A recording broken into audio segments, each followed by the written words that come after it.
Hey, Kenny. Well, Mike in front, right, dead ahead. The front row. Front row, right here. You're good. Good morning, guys. How you doing? Great. How are you doing? I'm good. Just made weight. Life is awesome. Well, obviously, it's been a big, like a lot of fans have been very excited for this partnership with you and UFC Fight Pass. But I guess, how's it been for you? Because obviously we knew you in one championship and everything. You've done media there, you've done press conferences there, but to do it like stateside in what many consider the fight capital of the world and the biggest combat sports promotion, just how's life been since the announcement to like now? Oh my God. So yeah, the first thing I'll say is I'm very used to doing media and stuff in Asia, right? But being home doing it in America, you know, it's been surreal. It's been so cool interacting with Americans now. And I live in Vegas, so this is like 10 minutes from my house. So it's really an awesome experience. But also, again, to grow my brand now in the US, it's been incredible. I'm so blessed for this opportunity. What's the biggest difference doing media here and over in Singapore? I think very similar. I just think that American culture is a little different than Asia. You know, so it's just, but I feel like I'm my authentic self with Asia or America. I don't really care who I'm being interviewed. I just stay who I am. So I maybe say more hell yeah when I'm getting interviewed by Americans, but that's pretty much the difference. And, you know, there are people that they only watch the UFC. They don't watch One, they don't watch Ryzen, they don't watch Bellator. They only watch UFC and sometimes only pay-per-view. So I guess, did you notice that fans were aware of you in America when they signed? Did you feel excitement from the fans, or were they just like, I don't know who this is, and it was just another signing that the UFC announced? Yeah, so that's a crazy thing. When I signed with UFC, I was in New York City at the Madison Square Garden event, and when I was walking to my hotel, I got bombarded by fans. I think I was outside for like over 2 hours taking pictures, you know, and they were all so excited that now I'm with the UFC. You know, so I feel like it was almost like American culture, like the Americans are like happy now that I'm with the American company, right? But yeah, UFC is the biggest company in the world, and I'm beyond grateful now that I could be a part of the UFC. But for grappling, you know, like we could start a new part of our sport of grappling with the UFC, the biggest platform in the world. And that's tremendous responsibility for me. And I'm just so grateful for it, but I'm also so eager to keep us on this platform, to keep grappling growing, and for UFC to keep investing in grappling. Do you feel like you're the face of grappling in America then? Because like you feel pressure to grow this sport alongside the UFC? Because obviously Gordon Ryan, everyone knows, and we just had CGI, but like to be on the UFC and be on Fight Pass, and you just did a weigh-in and the Apex. Like, do you feel pressure to carry that flag for the American audience? I put a lot of extra pressure on myself, so I for sure feel so much pressure right now because I really my goal is that when I was a kid growing up, I had no dream of doing Jiu-Jitsu. I didn't know any path to do Jiu-Jitsu. So when I looked at Jiu-Jitsu, there was no money or anything. My mom's like, shut up, go to law school or medical school. Like, what are you doing in this sport? You know, so I want kids to grow up and have like a platform set for them that they could have a career. You know, they could be professional athletes and they could follow their dream or passion. You know, so that's my dream now, to be able to give them that. So I feel tremendous responsibility. Other people like Gordon, Craig, they definitely help the sport grow in different ways. But I feel like what I'm doing right now is definitely the most important thing for grappling in terms of having a stable platform. You know, I feel like a lot of jiu-jitsu right now is very unstable. There's a lot of horrible ethics, morals, and I hope now that with UFC we could change that and we can make it a professional sport, because it hasn't been a professional sport, jiu-jitsu, with people just talking about, like, they blatantly use PEDs, like they're not athletes, you know, so they really don't have the values of martial artists, you know, so I really just want to change that and give us this platform on UFC and become professionals. And just last one for me, because you know when you're tied to the UFC, everyone's going to ask you, when are you going to make your MMA debut and everything, but you did an interview where you said you want to grow this sport first before you want to make the sport. So is there an end goal in growing jiu-jitsu? Is like, what in your mind is like, you know, we've done it? Is that, do you have that envision? Is it an arena? Is it like multiple pay-per-views? Like, what is your end goal? Yeah, so I definitely have interest in doing MMA. I was doing Muay Thai this morning. Like, I do Muay Thai all the time. It's super fun for me. Like, I've done Muay Thai the same amount of years as Jiu-Jitsu as a kid. I started with Muay Thai and Jiu-Jitsu. So I love Muay Thai, and I really want to venture into that. But for me, I feel that God gave me this gift and path of jiu-jitsu. And I need to first grow us in UFC to the point where we are professional athletes. What does that look like to me? That looks like we have belts. We have everything just like MMA fighters. Drug testing and belts and stability. Yes, drug testing. We need drug testing. Completely make Darwinism with the people on steroids that they either have to just get off and they either die, adapt, or they adapt. And then the next generation realizes that they can't just start steroids when they're like 10 years old. So I want to change that. That will give me the most fulfillment. And then for myself, and I'll really enjoy venturing into other things, but I don't know how long that will take, but I just have to give my full effort right now to jiu-jitsu. I keep improving every day, and I'm just eager to keep improving and to keep growing our sport. Have you told the UFC of like these goals you want to do, and have they been on board with the drug testing and the belts and everything? Of course they are, because they want to make this professional also. Like UFC is a professional company. Like this way that we've been in jiu-jitsu, we've been amateurs. We really are just like in this barbaric amateur phase of jiu-jitsu, and now UFC is starting something professional. So I'm so blessed for them for putting the effort into jiu-jitsu to change it. And I'm so eager for them to do that. Mike, you're over here to your left. To your left, right here. Oh. Right here. How's it going? Apparently, I don't know what my left is. Sorry. I know a lot of fans in the grappling world are really excited for that match between you and Kade Ruotolo that was supposed to take place.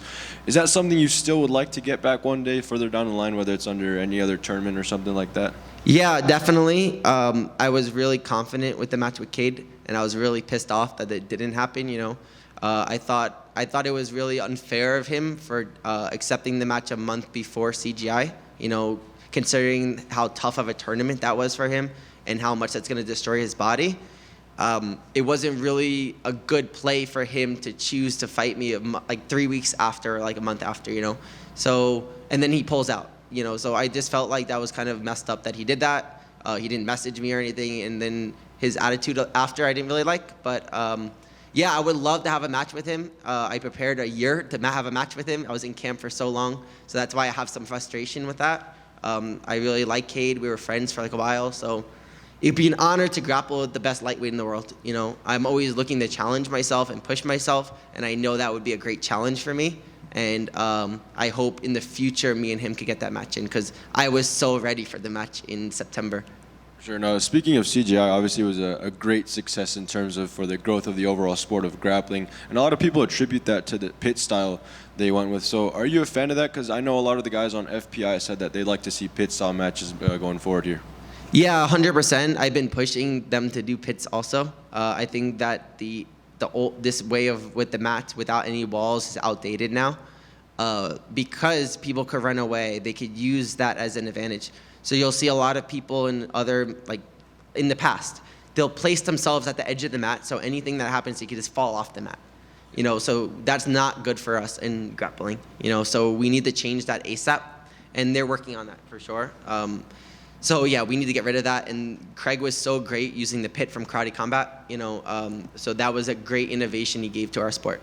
Sure. And when Dana announced your signing on social media, he mentioned that you're going to be the first of many guys and girls that they want to bring over here under exclusive contract. So who are some guys and girls that you think would be a great fit to come over here and help continue grow the sport? People not on steroids. That's pretty much what I would say. But 99% of jiu-jitsu is on steroids, so at least let them get off steroids a little bit, like a few months. They probably need like a year, like 6 months to adjust, and then maybe they could adjust with Darwinism. But yeah, I would love to see maybe the Ruotolos, because they are great ambassadors of our sport. I was just salty that Kade pulled out, but I love Kade. He's awesome. But yeah, I think that me, Ruotolos,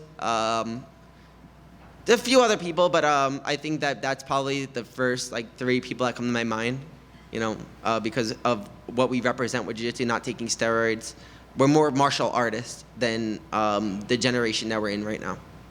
And lastly, how will it feel for you to see the growth of the dark rigatoni fan base in the U.S.? Oh, it's gonna be awesome. I think that's so cool. Being in your own country and getting recognition from fans, and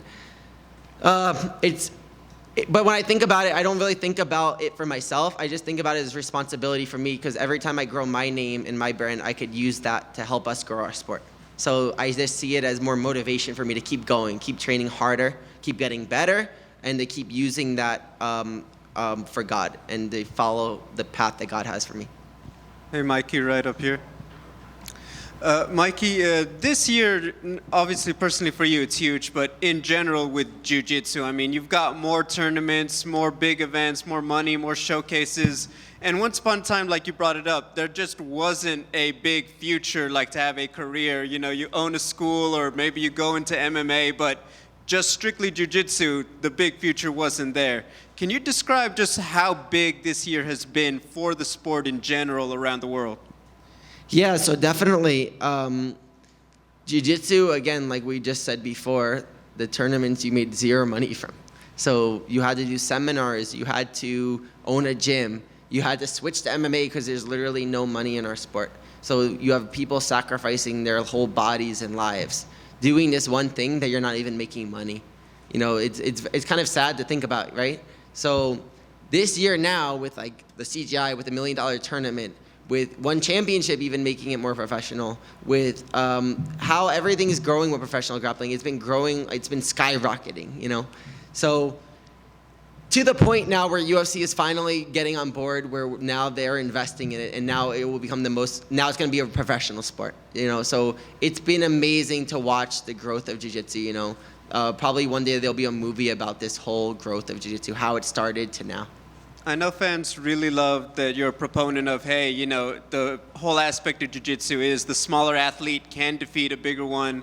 And talking about, you know, dealing with guys who do PEDs, do you have a worst, like, hey, my opponent is juiced up, and just having to deal with that in a competition when you're out on the mat? What is your question, sorry? I guess having to deal with, you know. Oh, how to deal with them? Or yeah, like, is it or frustrating? your worst story that you've ever had to deal with, like, man, this guy's juiced up and it's just unfair. My whole life. I'll start a match with the people on steroids and I'll be like, what the fuck? He feels like a rock. Like their bodies just feel like super solid, right? But then I think about Dan Gable. You know, he's like one of my idols, and he talks about those people that cheat and take shortcuts. And I never cheated or took a shortcut, so I have a stronger mind than all those people. So I knew that if I used my mind against theirs, my mind is always going to be stronger than theirs, you know? So I always overcame those people my whole career in Jiu-Jitsu, and it made it even more special to me knowing that those people are all cheating. But at the same time, I can't stay quiet about that, you know? Because if I stay quiet about that, then it's just going to continue. It's just going to continue. So I feel like that's a test from God to me that I see bad, and do I stay quiet just to have more friends in my life? Or do I speak up, have more enemies, more people hating me, but I can make a difference? So that's why I talk about this. That's why I say this. Thank you. Mikey, you've been very outspoken about mental health and well-being. What message do you have to young men that are like struggling to speak out? Yeah, so when I speak about mental health, it's not about myself speaking about mental health, you know? I don't want people to think I'm just complaining, I'm whining. Why I speak about mental health is when I compete, I don't show you guys perfection. I show you guys what I'm struggling with, the obstacles I have in my life. Because everyone's battling their own obstacles in their life, you know? So I feel like this false life that we live on social media where everyone's just trying to look how happy they are, how amazing their lives are, I think that it's so fake, and that makes even people feel even darker. So when I talk about depression, my obstacles, I want to show everyone that I'm battling things every day, and not more than anyone else. Everyone's battling their things in their life, but I just want to show that I'm battling them and I'm still out there competing. And you could overcome everything that you have in your life as an obstacle. So that's why I speak out about it, and that's why I want to help others speak out about it. And us sharing our experiences and our pains and our obstacles that we're going through, we can all help each other overcome them. I see it like God gave me these obstacles, and I'm strong enough to overcome them. Now it's up to me to share my obstacles with others to give them the strength to overcome them. You know, so that's why I do that. Oh, thank you. Thank you so much, guys. Have a great day.